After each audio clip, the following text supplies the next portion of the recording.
সবার প্রতি আন্তরিক প্রীতি ভালোবাসা এবং শুভেচ্ছা জানাচ্ছি।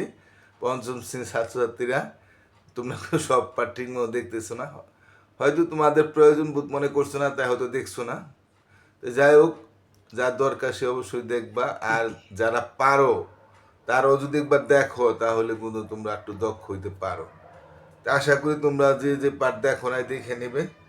তা আজকে আমি তোমাদের 33 পাতার একটা অঙ্ক আছে, আমি সেই অঙ্কটা দেখো তোমরা বইয়ের একটু, আমরা বইয়ের দিকে তাকাই। আমি অঙ্কটা করি নেই।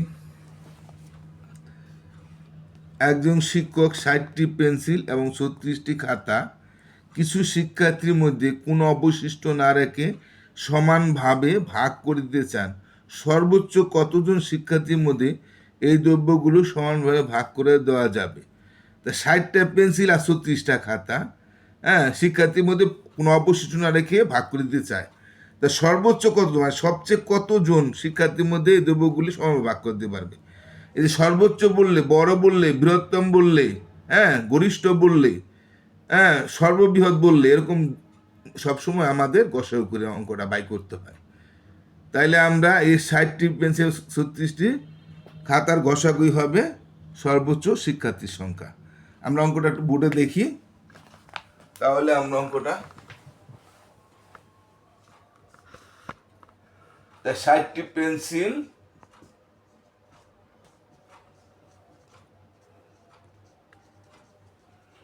এবং 36টি খাতার গসাগুই হবে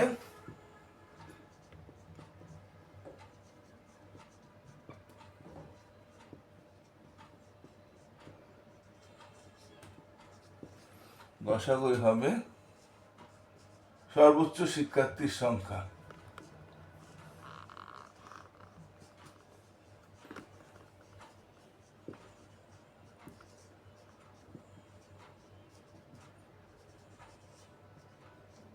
তাহলে আমরা 60 এবং 36 গসাগু করি।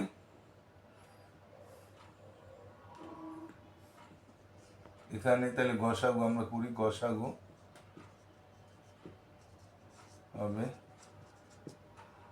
আমরা 36কে 60 দা আমরা গসাগু, আমরা ইউক্লিডি পরীক্ষায় গসাগু করতেছি। তো 36 অক্ষে 36, 36 দোকানে 72 বেশি হয়ে যাবে। 36 অক্ষে 36 দেবো, 4 হাতে হইলে 24, আবার 24 দিয়া আগের ভাজককে ভাগ দেব। যে পর্যন্ত নিঃশেষে বিভাজ্য না হবে সে পর্যন্ত আমাদের এভাবে অবশিষ্ট থাকলে সে আমার আগের ভাজককে ভাগ দিতে হয়। 24 অক্ষে 24, এবারও নিঃশেষে বিভাজ্য হয় না। এবার 12 ভাগশেষ রইল, অবশিষ্ট রইল, এর আগের ভাজক 24, তো এটাকে ভাগ করি 12 দুগুণে 24। এখন দেখা যাইতেছে 12 দিয়া নিঃশেষে বিভাজ্য হয়ে গেল। সুতরাং গসাগু কত হলো? 12। সুতরাং সর্বোচ্চ শিক্ষার্থীর সংখ্যা 12 জন।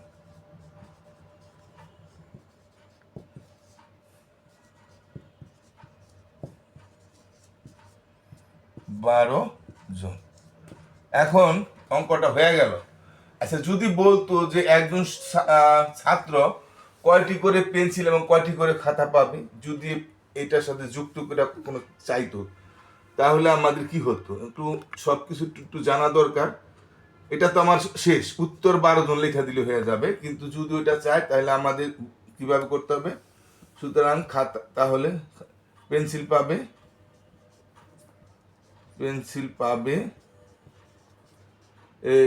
কয়টা পেন্সিল? 60টা।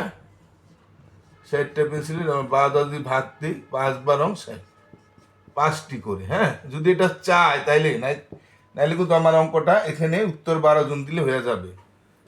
সুতরাং খাতা পাবে, খাতা পাইতো কত কয়টা? 36টারে আমরা 12 দিয়ে ভাগ দিই, 3 12 36, 3টি করে। যদি চাইতো তাহলে আমরা এভাবে লিখলে আমরা ওখানে উত্তর কি লিখবো? যে 12 জন শিক্ষার্থী পেন্সিল পাবে 5টি আর খাতা পাবে 3টি করে, উত্তরে আমরা সেটা লিখে দেবো। আর এখানে যদি এ পর্যন্ত শেষ হয় তাহলে আমরা এখানে উত্তর 12 জন লেখা দিব, যে এখানে উত্তর 12 জন। ঠিক আছে, এখানে আমরা উত্তর তাহলে 12 জন লেখা দিতাম। আর পেন্সিল আর খাতা চাইলে এখানে কইরা তারপর লিখতাম 12 জন, আর পেন্সিল পাবে 5টি করে, খাতা পাবে 3টি করে। ঠিক আছে, এই অঙ্কটা আমরা হয়ে গেল, আমরা আশা করি বুঝতে পারছি। এরপরে আমরা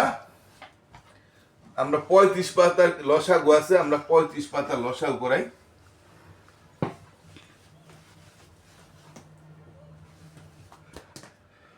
আমরা 35 পাতা কিছু আমাদের লসাগু আছে, আমরা লসাগু করি।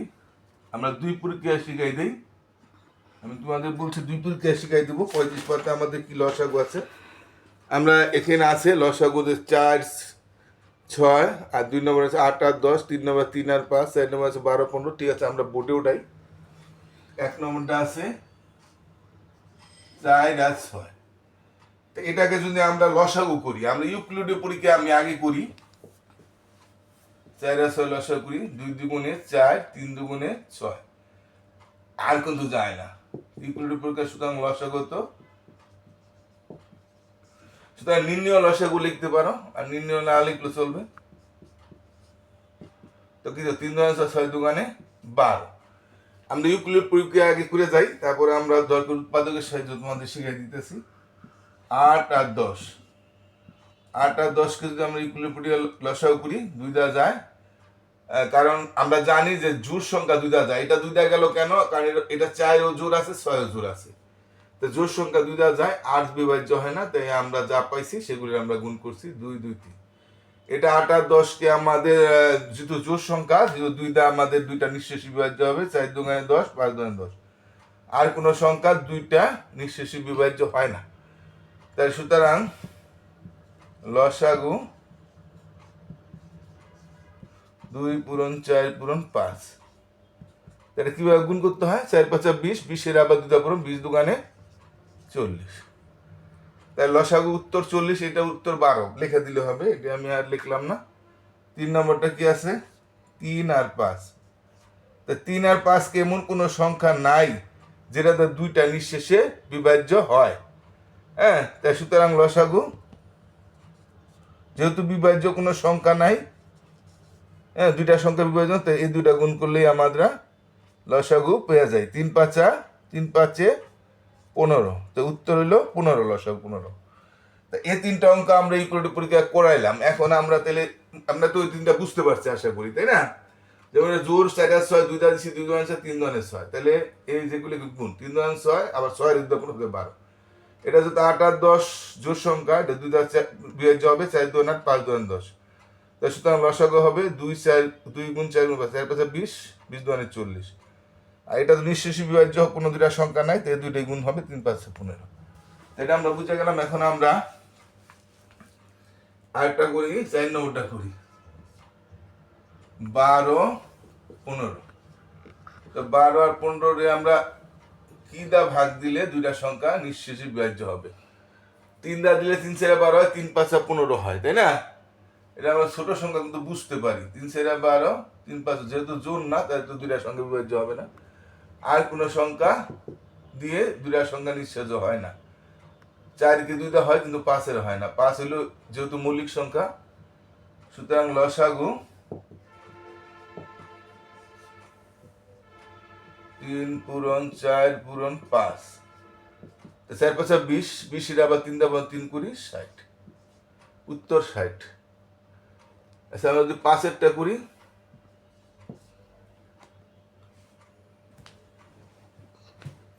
5 এরটা 24 আর 36, 24 আর 36 লসাগু করি আমরা 2 দিয়া, 2 দিলে 12 দুগুণে 24, 2 অক্ষে 2, 2 4, 12 2, এটা বুঝি। আর এটা আমরা 36 ভাগ করি, 2 অক্ষে 2, 2 মনে করলে 1 16, 8 দুগুণে 16। বড় প্রথম সংখ্যা বড়, আমরা 2 অক্ষে 2 যাই, 2 নিচে 3 লেখে বিয়োগ করলে 1 থাকে, 1 এর ডান দিকে 6 16, 8 দুগুণে 16, আর এটা 18 দুগুণে 36 এমনি বোঝা যায়। 2 দেওয়া 6 দুগুণে 12, 9 দুগুণে 18। মনে মনে ভাগ তো অবশ্যই শিখতে হবে। এটা 3 দেওয়া যায়, 3 দুগুণে 6, 3 3 9। সুতরাং লসাগু বা নির্ণয় লসাগু লিখতে পারো 2, এখানে সব কটা গুণ হয় না, গুণ 3 গুণ 2 গুণ 3। এটা কেমন গুণ হয়? 3 দুগুণে 6, 6 এর আবার 3 দা বলে 3 6 18, 18 দুগুণে 36, 36 যদি আমরা 2 দিয়ে গুণ করি তাহলে 72 হবে। 6 দ্বারা 3 72। তা উত্তর লসাগু 72। তা উত্তর 72 লেখা দিলে হবে। তাই আমরা 5টা অঙ্ক করলাম। আমরা আরেকটা অঙ্ক করি। আমরা আজকে শুধু ইউক্লিডীয় পরীক্ষাই করি। উৎপাদকের সাহায্যে আমি প্রয়োজন আমি আগামীকাল বা আরেকদিন বুঝাই দিব। আমরা 6 নম্বরটা করি ইউক্লিডীয় পরীক্ষা। 35 32। আসলে দুই নিয়মে শিখে রাখা উচিত, কারণ তোমাদের শিখতে গেলে 2 নিয়মটাই লাগবে। এটা কেমন একটি সংখ্যা আছে যেটা 2টা সংখ্যায় ভাগ বনে বা নিঃশেষী বিভাজ্য হয়। 5 7 35, মানে ওটা তো 5 দা বনবে না, কারণ 5 নাই। 7 দা দিলে 3 7 4 7 5 7 না বনতেছে না। এমন কোনো সংখ্যা বোধহয় নাই যে সংখ্যাটা দুইটি সংখ্যাই নিঃশেষে বিভাজ্য হয়। তাহলে এখানে আমি কোনো নিঃশেষী বিভাজ্য সংখ্যা পাচ্ছি না। 2 দা 3 দা 4 দা 5 দা 6 দা 7 দা 8 দা 9 দা 10 দা 11 দা 12 13 না। তাই সুতরাং লসাগু এই 2টা সংখ্যা আমাদের গুণ দিতে হবে। কত? 35 32 দা গুণ করলে কত হয়? 5 10 0 18 3 6 1 7 0 3 5 15 15 3 3 9 1 10 0 7 5 12 2 1 1। অনেক বড় লসাগু 1120। উত্তর 1120 লসাগু। হ্যাঁ, তাই এখন আমরা ইউক্লিডীয় পরীক্ষায় আজকে আমি লসাগুলি শিখাইলাম। তোমাদের উৎপাদকের সাহায্যে আমি দরকার হলে আমি গসাগু শিখিয়ে দেবো। 6 পর্যন্ত করাইলাম, তাই আরেকটা করাই দিই, আমি 7-এরটা করাই দিই। ঠিক আছে, এটা করে শেষ করে দিই। আজকে আমি উৎপাদকের সাহায্যে করি, আমি পরে ইউক্লিডীয় পরীক্ষা করব। এটা 2 দা দিলে এটা জোর আছে 12 জোর 8 জোর 10 জোর, তো এটা যায় 6 দুগুণে 12, 4 দুগুণে 8, 5 দুগুণে 10। আবার জোর সংখ্যা আছে 2টা, 6 আর 4, তাহলে 2 দা যাবে, 3 দা 2 দুগুণে 4, 5 যাবে না, 5 থেকে যাবে। তা আর কোনো সংখ্যা নাই। সুতরাং লসাগু 2 গুণ 2 গুণ 3 গুণ 2 গুণ 5। তো কত হয়? 5 দুগুণে 10, 3 10 30, 30 আর 3 দুগুণে 60, 60 আবার 2 গুণে 60 দুগুণে 120। তোমরা না পারলে গুণ করে নিবা, তাহলে লসাগু হইল 120। উত্তর 120 তোমরা লিখে দিবা। তো প্রত্যেকের উত্তরটা আমি লিখি নাই, তোমরা লিখে নিবা। আজকে ইউক্লিডীয় পরীক্ষায় আমি লসাগুলি শিখাইলাম। পরের পাঠে আমরা একদিন পর পর পাঠ দিচ্ছি, তো পরের পাঠে আমরা উৎপাদকের সাহায্যে আবার শিখিয়ে দেবো না। আশা করি তোমরা দুটো পদ্ধতি শিখলে ভালো হয়। তো সবাই ভালো থাকো আজকের মতো। আর নতুন কেউ হইলে আমার চ্যানেলটা কেউ সাবস্ক্রাইব না করলে অবশ্যই দয়া করে সাবস্ক্রাইব করবা। তোমরা সবাই ভালো থাকো। টাটা।